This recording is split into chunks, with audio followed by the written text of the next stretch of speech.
Look, we all know the horrific stories about Jeffrey Epstein, but behind all those headlines, there's another question, one that's just as disturbing. How in the world was it all paid for?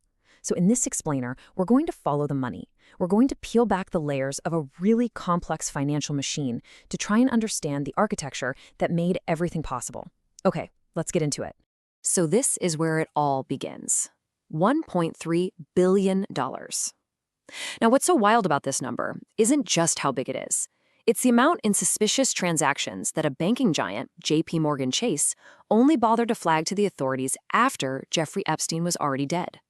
For 16 years, the money was just flowing. It's like the alarm bells only started ringing once the main player was off the board. And this quote from Senator Ron Wyden, it really frames this central mystery here. You have to ask, right?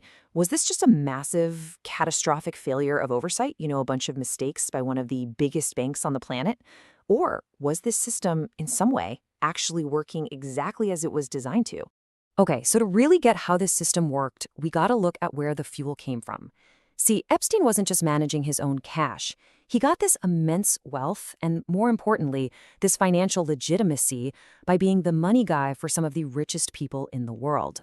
And it really boils down to two key figures. On one side, you've got Leslie Wexner, the founder of Victoria's Secret. Now, Wexner didn't just hire Epstein, he gave him full power of attorney over his massive personal fortune. I mean, that's like handing someone the keys to a multi-billion-dollar kingdom. Then you have Leon Black, the co-founder of Apollo Global Management. He paid Epstein a staggering $158 million for what he called tax and estate planning. These guys weren't just clients. They were the anchors that gave Epstein's whole operation scale and a veneer of credibility. So, with access to billions of dollars, how did Epstein move and protect all that money? Well, according to a Senate investigation, he was part of this super elite group of clients at JP Chase, a group they internally called the Wall of Cash. This wasn't just about having a bank account. This was about being shielded by the very infrastructure of global finance itself. Take a look at this timeline, because this is where it gets really telling. The relationship starts way back in 1998. Then in 2008, Epstein becomes a convicted sex offender, which should be a massive flashing red flag for any bank. But JP Chase keeps him on as a client for 5 more years. And it's only in 2019, after he's dead, that the bank goes back and flags that billion-dollar-plus figure we started with. It just makes you wonder, what exactly were they seeing for all those years?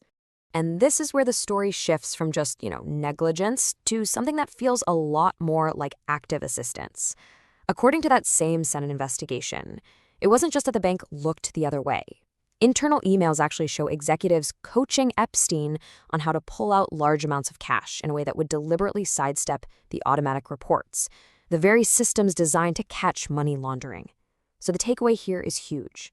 The system wasn't just broken. People on the inside were showing him how to get around it. Okay, hang on, because this is where the whole thing just explodes. This financial machine, it wasn't just enabling Epstein's personal life and crimes. It was deeply, deeply intertwined with the single biggest financial event of our lifetime, the 2008 global financial crisis. So to understand this piece, you need to know about this tool called a structured investment vehicle, or an SIV. Let's break this down. Basically, think of an SIV as a machine that borrows money cheaply for the short term, say from super safe money market funds, and then uses that cash to buy riskier long-term stuff like bundles of mortgages.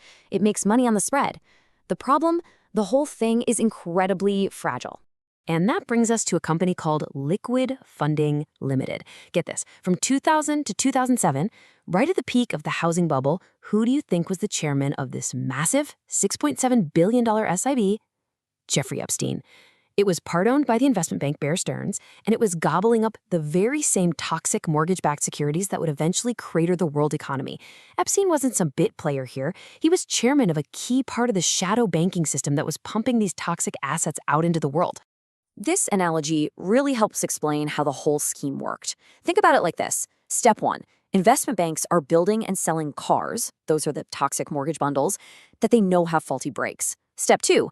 An SIV, like the one Epstein shared, comes along and uses borrowed money to buy up all these broken cars, making it look like there's huge demand. But here's the crazy part. Step 3. At the exact same time, the banks selling the cars are secretly buying these massive insurance policies that will pay out billions when those cars inevitably crash. So when the whole market collapses, the public is left holding all the wreckage, while the banks cash in their insurance policies. They literally profited from both selling the broken car and from betting on the crash. And look, this isn't just a theory. The numbers back it up. Check out what Goldman Sachs did. You see here, in December 2006, they had a $6 billion net long position. That means they were betting on the mortgage market. Then, boom, just 2 months later, they completely flipped. A $16 billion reversal to a $10 billion net short position. They were now betting heavily against the exact same products they were still selling to their clients. It was basically an engineered way to profit from the collapse they saw coming. So when you put all the pieces together, the banking relationships, the offshore companies, the connection to the financial crisis, a really clear picture starts to form. This was not just a series of random failures. It was a deliberately constructed system designed for one thing and one thing only: total, absolute secrecy. In fact, what's really wild is that counterintelligence experts look at this network and say, hey, this has all the hallmarks of a professional spy operation. First, you've got jurisdictional arbitrage, basing the whole thing in the U.S. Virgin Islands to create this legal gray zone. Second, corporate cutouts, using dozens of shell companies to create a fog of ownership that made it a total nightmare to trace the money. Third, an offshore black box, using places like Bermuda to hide the riskiest stuff. And finally, the whole thing was run by this tiny, super insulated team. And these were the people running the machine. You have the attorney, Darren Indendijk. On paper, he's the lawyer, but really, his clandestine function was to be the chief operating officer building this legal firewall around everything. Then there's the accountant, Richard Kahn. He wasn't just crunching numbers, he was the chief financial officer, whose real job was to maintain that corporate veil of secrecy. And then you have Cécile Dijon. Her title was office manager, but while she was working for Epstein, she was also the first lady of the U.S. Virgin Islands. Talk about political access and local influence. So let's just recap for a second. We followed the money from the staggering billion-dollar figure to the billionaire clients who provided the fuel, through these offshore vehicles that were tied to a global crisis, and finally to the professional operators who kept the whole system humming. And it all leads us to one final, really critical question. When you really analyze a system this complex, this professional, and this deliberately hidden, you have to ask yourself, was this all built just for one man's greed and his own horrific crimes? Or was this entire architecture, this wall of cash, this network of shell companies, this whole clandestine machine, was it actually a tool built to provide financial secrecy and plausible deniability for a different, hidden, and maybe far more powerful client? That is the mystery that's still right at the heart of the Epstein system.